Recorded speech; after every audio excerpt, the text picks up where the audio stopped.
Thank you for joining us. I'm Jared Kelly, here with 12-term Congressman, 3-time presidential candidate Ron Paul, with an urgent warning he's sharing exclusively right here for all Americans who are watching this, regardless of political party.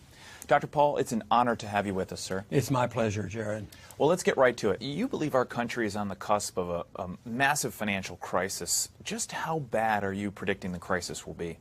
I think it's going to be very bad. I think it'll probably be worse than our Great Depression. I think it's going to be worse than the crisis that we had in 2008 and 2009. And I'm going to talk very specifically about the steps you should take to protect yourself. In short, I believe we as a nation are on the brink of a massive financial crisis, infinitely worse than the crisis of 2008. And that's because it won't be a banking and mortgage problem, but a full-blown currency crisis, the likes of which we've never experienced in this country. The savings of millions of people could be wiped out overnight. The stock market could crash by 50% or more. The way of life we've enjoyed as Americans for 50 years could come to an end. It's not a question of if this will happen, but when. So why now? Why are you speaking out about this prediction today?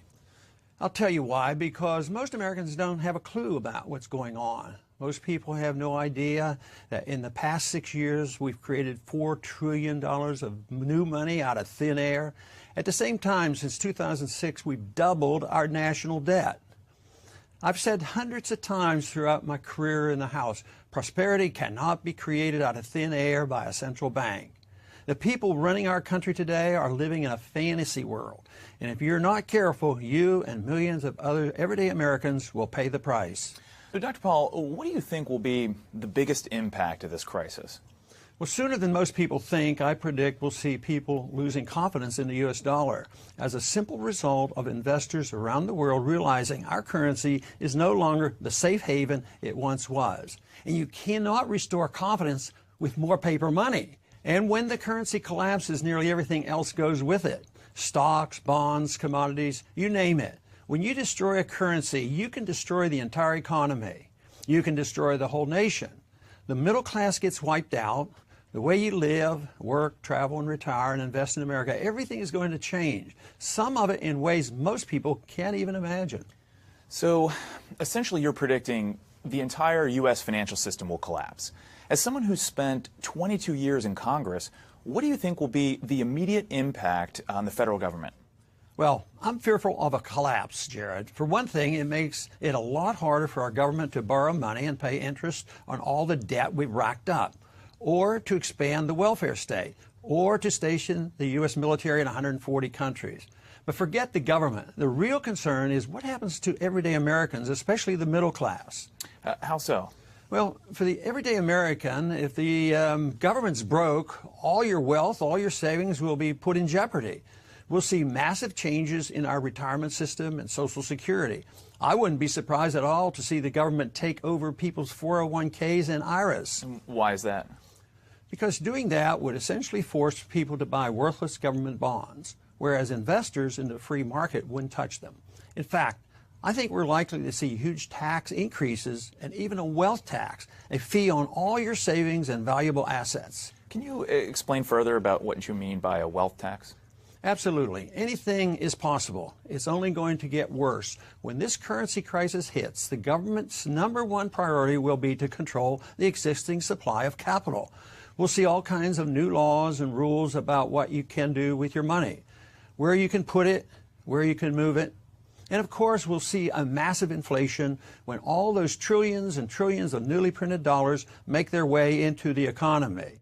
Because we can barely finance our debt right now, so you can imagine what it's going to be like when interest rates go up 0.5% or 1% or 2%, the ball game's over. It's going to be especially rough on seniors or anyone who relies on the government for income. But isn't inflation, is that really the main worry? I mean, we've had inflation before, back in the 70s. Well, for starters, it'll lead to a total breakdown of the stock market. Imagine 2008, Black Monday, and even the crash of '29, all happening in a single day. The middle class will be wiped out. But you're right, in a certain sense, what really worries me isn't necessarily a stock market crash. The real killer will be the effect of all this on our society and our liberties. But we have to have an understanding about how important personal liberty is because it is connected to our prosperity. We were the most prosperous country in the world, mainly because we had the most liberty. But now we've lost our liberty, and guess what? Our prosperity is being threatened. You mean unemployment? No, it goes deeper than that. When you destroy a nation's currency, you destroy businesses, you destroy friendships and families. Faith in money is critical to a free society. Without it, you can forget about businesses and commerce, and you can forget about any sense of normalcy. People won't have any clue what to do when there's a line around the block just to access the ATM, or when the banks start shutting down. They won't have any idea what to do when stores stop accepting dollars as payment, or when no one's willing to make a loan anymore. So you're predicting social unrest? Definitely. I think we'll see problems in the big cities especially. In fact, we're already seeing the beginnings of that. Ferguson, the riots in New York and Detroit. What it comes down to is that people are going to be very, very unhappy when they turn on the TV one morning and hear that their life savings is suddenly worth a fraction of its former value. If investors around the world lose confidence in the U.S. dollar, the prosperity we've enjoyed since World War II will essentially cease to exist. Our governments on both the federal and state level could temporarily shut down. Businesses will close their doors. The price of things like milk and bread could skyrocket. Government created this. How can you depend on the Federal Reserve to solve this problem when they are the culprit who brought about the bubble and brought about the crash? The U.S. dollar is built entirely on confidence. If that confidence dissolves, so does everything else. And that's the weakness of paper money. Right. You see, governments have the power to declare paper to be legal tender, but they do not have power to give that money value. And this is something the politicians won't tell you. They've all been taught bad economic policy. I don't think they're bad people. I think, I guess another term that is not as generous, but they're just ignorant of good, sound economic policy. I know because I spent 12 terms in Congress fighting the people who control our monetary system.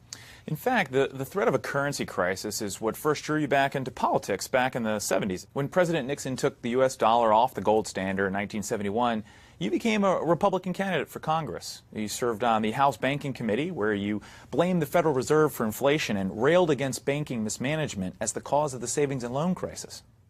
That's correct. The Federal Reserve should be abolished. The average American doesn't have a clue just how dangerous and corrupt the Federal Reserve System really is. Today, we've essentially embarked on an out-of-control experiment with our currency, printing absurd amounts of money out of thin air and borrowing so much that we can never, ever hope to pay back our creditors. You realize it took our nation 216 years to rack up $8.5 trillion in debt, and then just 8 more years to double that amount. Well, let me ask you this. You served on the House Banking Committee, the Committee on Foreign Affairs, and you sponsored over 600 legislative bills. Why aren't you back on Capitol Hill trying to spread your message from a congressional office? Because I'm finished with Congress. For me, this has nothing to do with politics or fundraising. It's the biggest financial story of my life, which I've been tracking my entire career. And now that it's finally here on our doorstep, I just want to warn as many people as possible. The simple fact is, the more people who prepare themselves, the better off we're all going to be.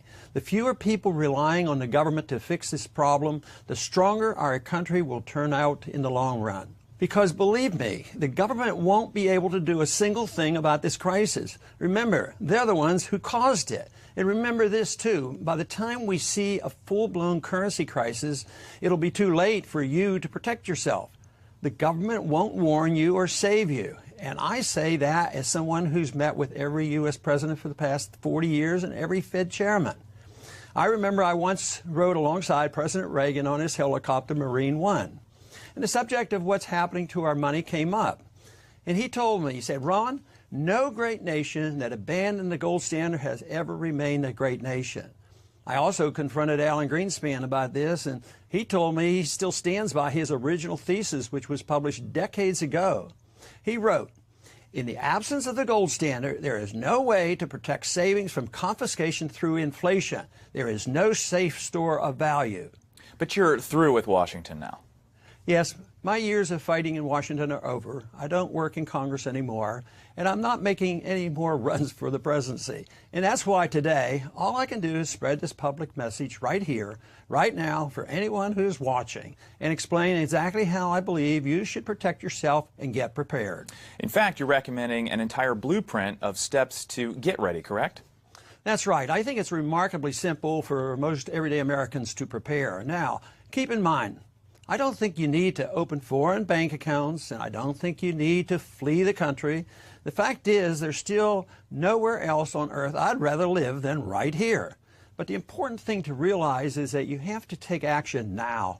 You have to realize that your financial safety is in your own hands. You can't wait for Washington to fix these problems.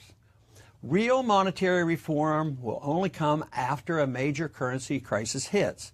And for most Americans, that will be much, much too late. That'll be only after a catastrophic stock market crash, after the bankruptcy of dozens of financial institutions, and after many people's savings are completely wiped out.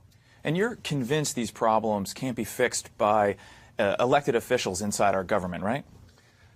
I tried to change the policy myself from the inside for 22 years. Believe me, I tried. And my conclusion is that there's absolutely no hope for the Fed or the government to conduct responsible monetary policy. I've spent decades grappling with Fed officials in committee meetings and at luncheons and private discussions with Fed chairmen. The problem is that our government cares very little about the basic laws of economics. They have very little understanding about how a free market actually works. What do you mean by the basic laws of economics?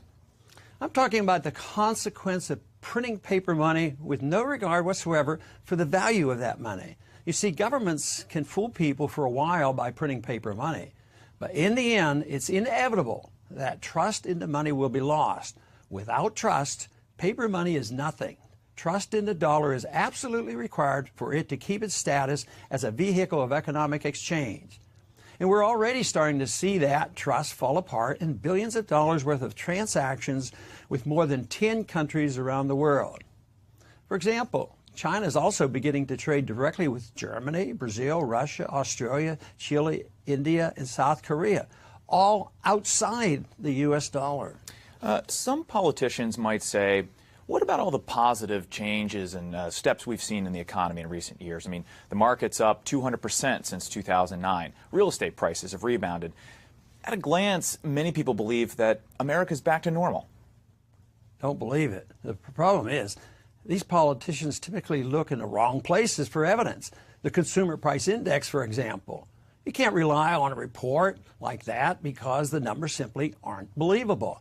Whatever you might think about the market and economy, whatever political party you affiliate with, you can't afford to ignore the possibility that things are not back to normal in America right now. But now what's going on in the world is the West is selling gold. The gold is leaving the United States and other places in Europe and going east. After all, can things really be normal when roughly 75% of Americans have been living paycheck to paycheck? Can things really be back to normal in America when the number of people on food stamps has doubled since 2008 and when half of all children born today will be on food stamps at some point in their life? Or when the too big to fail banks that got bailed out in 2008 are now 37% larger than they were back then? Can things really be normal when our country's money supply has increased by 400% since 2006, all just printed out of thin air? It's like something out of Weimar Germany or the last 20 years in Zimbabwe. Do you have an exact date when you believe this crisis is going to hit? No, no one can tell you exactly when this new crisis is coming. Not me, not anyone else. The point is simply that what's going on today certainly isn't normal. And it's guaranteed to end in disaster. People are going to lose a lot of money. They aren't going to understand exactly how it happened, but they're going to be angry, and they'll act on that anger in very predictable ways. So you believe the bull market that we've experienced in recent years is all just smoke and mirrors by the Fed? And most of the government reports that we listen to are misleading? Yes. What's inflating the world's equity markets today is the intentional and foolish behavior of our political leaders and central bankers. And when these people make mistakes, they're big mistakes. They're not the little mistakes civil society and private markets can fix. Like I said, America is not immune to the laws of basic economics, and we're not the first country who's tried printing massive amounts of money as a way of cleaning up a financial mess. It never works. Over the past 100 years, the type of debt crisis we're facing here in America has appeared in Germany and Russia, Austria, Brazil, Argentina, Chile, Poland, Japan, China, Greece, Ukraine, Italy, Ireland, Portugal, and Spain. And in every single case throughout human history, printing more money has never solved the problem, ever, and has always led to severe consequences for ordinary citizens who found themselves unprepared. But what about all the positive steps we've seen in the economy in recent years? I mean, isn't there a chance that a lot of these concerns just may not surface at all? I don't think it's a positive step when 52% of all American workers make less than $30,000 a year by one recent measure. Do you? And I definitely don't think it's a positive step when every single hour of every day the U.S. government spends about $200 million it doesn't have. It's precisely that sort of fiscal mismanagement that caused me to sever all ties with the Republican Party in 1987 and run for president the following year. Okay, well, let me ask you this. What'll set this whole thing off? I mean, where's the tipping point? The tipping point happens when people lose confidence in the U.S. dollar, and when that happens, interest rates will rise dramatically. And I believe it's going to happen sooner than most people think. Think about this. Every 2 months, the U.S. government borrows more money than the combined annual profits of the 100 biggest publicly traded companies in America. Does that sound sustainable to you? No, but at this point, it's completely normal for America, right? I mean, the world already knows we have this huge debt, so how is that new? America can't be a debtor forever. It can't be normal that we owe more government debt than any country in the history of the world.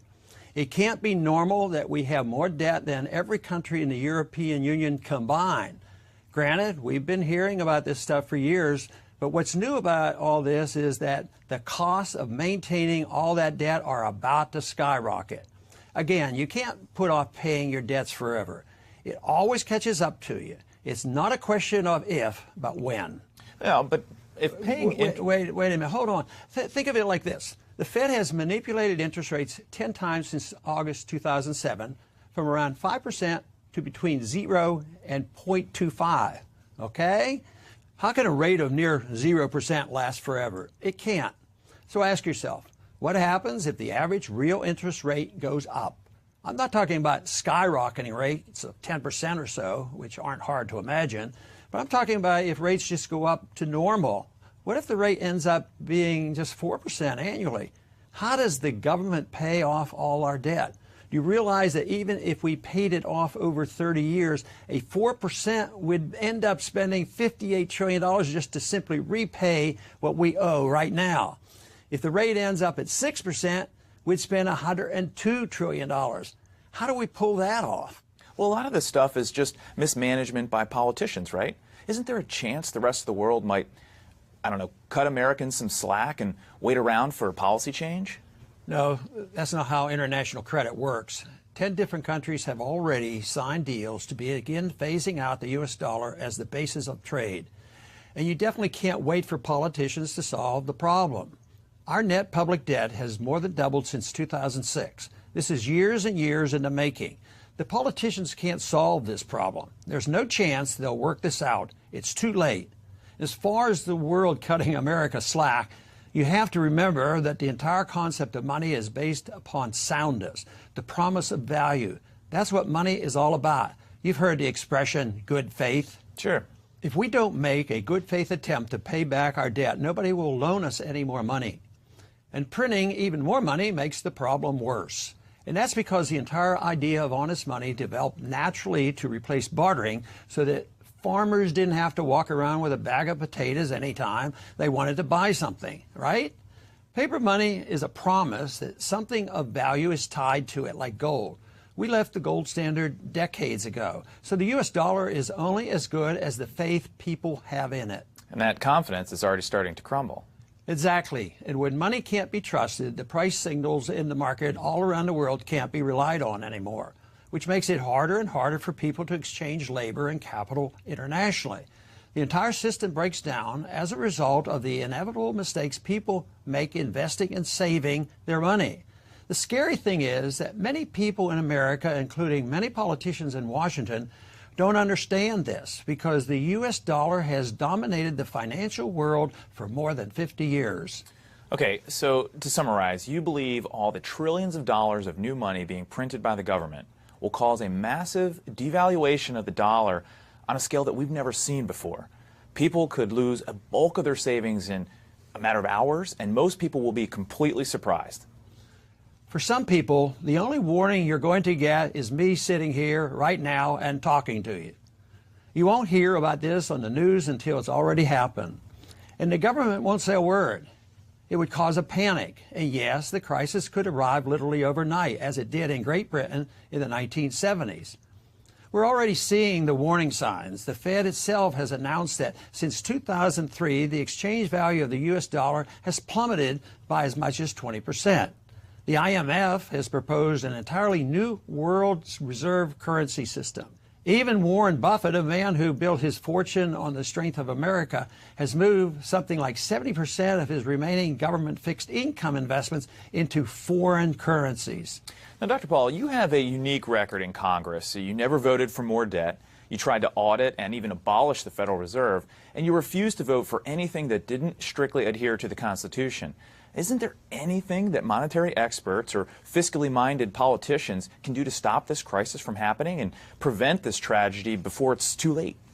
Theoretically, maybe, but they won't do it for political reasons. No way. The actions of the Fed and the last two White House administrations have gone beyond anything I could have ever imagined or fought in Congress. It's too late. I fear there could be civil unrest, massive unemployment, a huge drop in stock prices, great destruction of wealth, the erosion of personal liberties, vicious capital controls, the suppression of privacy, authoritarian clampdowns, bank and brokerage closings on a massive scale, and ultimately a major crisis as the U.S. dollar is rejected for almost any non-paper alternative.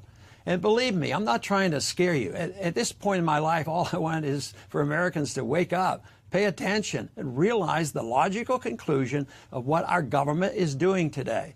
The only question is, will you take the steps necessary to get ready?